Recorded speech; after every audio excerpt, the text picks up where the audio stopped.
Hey, the Blade 16 is here, and I've been playing with it for a little while, and I thought I might share some of my experiences so far. It seems like Razer laptops get written off as being expensive game boxes, but I disagree. At the moment, my daily driver is this. This is a Blade 14 from 2021, and it's a pretty great machine that sets a high standard. It has an excellent keyboard in my opinion. Fit and finish is good, beautifully bright screen with a wide color gamut and a great trackpad. The Zen 3 APU with its spectacular integrated graphics would be enough for most laptop tasks, but you also get what NVIDIA calls a 3080. But the AMD graphics has no problem pushing Windows around at up to 165 Hz with adaptive refresh, so everything is buttery smooth. And the display is matte, making it usable not only in lit rooms, but dare I say, outdoors. And for when you're away from the plug, decently long battery life. Almost the perfect machine, in my opinion. But that's not to say that the Razer Blade experience is always consistently great. Let me tell you about some not great blades. This one was my first, the Blade 4K from 2017. It was slow and hot, and it had a terrible keyboard, and maybe the worst LCD panel I've ever seen. I returned it. Then in 2019, I tried it again. I bought the newly refreshed 17-inch Blade Pro. The huge, beautiful display really called out to me, and boy, is it lovely. Well, the first thing you're going to notice from the front, it's dominated by an amazing, magnificent new display. But that's about it. The CPU is an anemic hex-core Coffee Lake turd from Intel's dark 14 nanometer days. The GPU is okay, but it's a 2080 Max-Q that's basically throttled to death. The keyboard makes your finger joints hurt.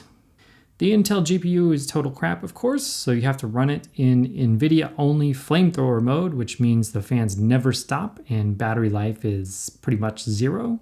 I should have returned this one too, but I didn't. Now, whenever you talk about Razer, people will show up to complain about Razer build quality and QA issues and all of that. Razer and Blade? They're flakes! They're elite!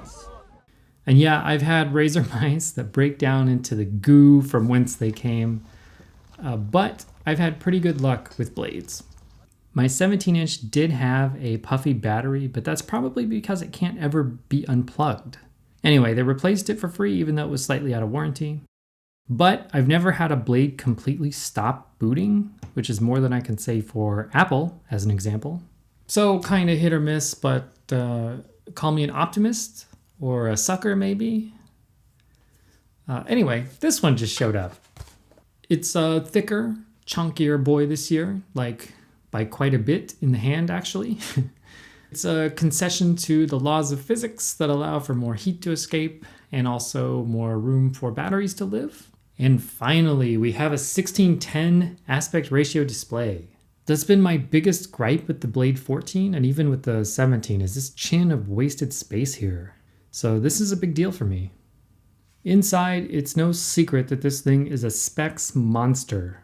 24 cores, 32 threads of 13th gen Intel Raptor Lake HX with a turbo TDP of 157 watts. An RTX 4090 mobile with a new buzz acronym I've never heard before, TGP? Total graphics power? Anyway, 175 watts of that, supposedly, even though the Linux driver says the GPU power limit's 115 watts. To feed this beast, the power brick now taps into the black magic of gallium nitride FETs for a total of 330 watts. That's 100 watts more than the last one. The power connector is the same one that's really hard to plug in without looking at it, and the cable is still wrapped in fabric like a lamp from the 1940s, but at least it's not white. The real story here though is the display. 16:10 aspect ratio UHD plus 120 Hz with this one weird trick.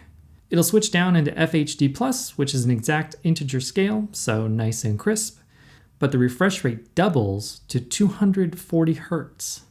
That's pretty slick, but of course, this is a PC, so it's kind of a hack. You have to reboot, because it's happening somewhere in hardware on a MUX or something, but at least there's a knob to change it in the BIOS in case you aren't running Windows, or like a sane person, you refuse to install Razer Synapse.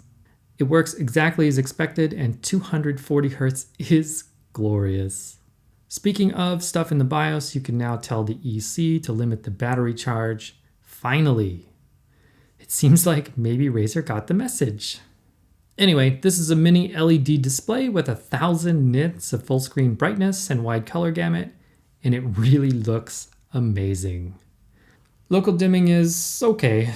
It's not as smart as on the MacBook Pro, and there's some noticeable artifacts. It seems to aggressively try to avoid blooming, which can dim text on a dark background, your mouse cursor if it's too small, that kind of thing. The backlight also seems to be based on the refresh rate of the display, and it has a kind of averaging over time, so if you set it to a low refresh rate like 60 Hertz, it does some strange things. It'd be nice if there was a way to just disable local dimming. Really quick, keyboard and trackpad, super subjective, but it feels to me about like the keyboard on my Blade 14, which I like. If you're in the market for a Blade and you've never used a Blade keyboard, you should try before you buy. There will be no shortage of Cinebench and TimeSpy and Geekbench and that horrible Tomb Raider game that's nothing but QuickTime events and cutscenes. And that is all very interesting, but some of us want to know how they do in not benchmark software. This is GyroFlow, which is a video stabilization software that you have to resort to when you made the mistake of buying a DJI camera gimbal. Were you trying to get crazy with this, eh? Don't you know I'm loco? So it seems like all of Intel's trash talk was true. It does beat the M1 Max. Let's drop into a game, but of course I'm supposed to be working, so I'm in Intel GPU hybrid mode because I don't want this thing blowing flames just to run a terminal emulator. Well, in Control, which is a fantastic game, absolutely maxed out, including ray tracing at FHD+ with DLSS off. Neither the CPU nor GPU are at max capacity, so I'm wondering if this is an Intel GPU thing or maybe an NVIDIA Linux driver thing, or both. They both suck. For comparison, here's the Blade 14 with its quote-unquote 3080 running maxed out at 1440p, again without DLSS. Okay, not great. I'm too lazy to download Cyberpunk, and I'm too cheap to buy that Harry Potter game. So how about Portal with RTX? Well, at FHD+ with DLSS off, again, it's about the same. Just out of curiosity, let's try NVIDIA only mode. I am sure this machine can do better than this, so this is probably a Linux thing. Here's the driver version for anyone curious. And also, this is a G-Sync unvalidated panel from the manufacturer. Weird. Like all Blades, this one has annoying fans. Where the MacBook Pro makes a gentle, calming whoosh sound that comes and goes almost imperceptibly,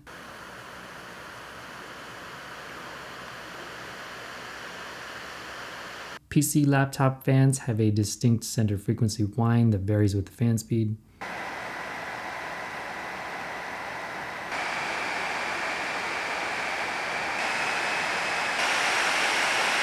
In fact, Apple made a big deal about this during the introduction of the 2012 MacBook Pro Retina. In most fans, the blades are positioned symmetrically, which creates a single identifiable frequency. We positioned ours asymmetrically to spread the sound over a variety of frequencies, which makes it seem quieter and less intrusive. That's such a great idea. Why don't PCs have this? Oh.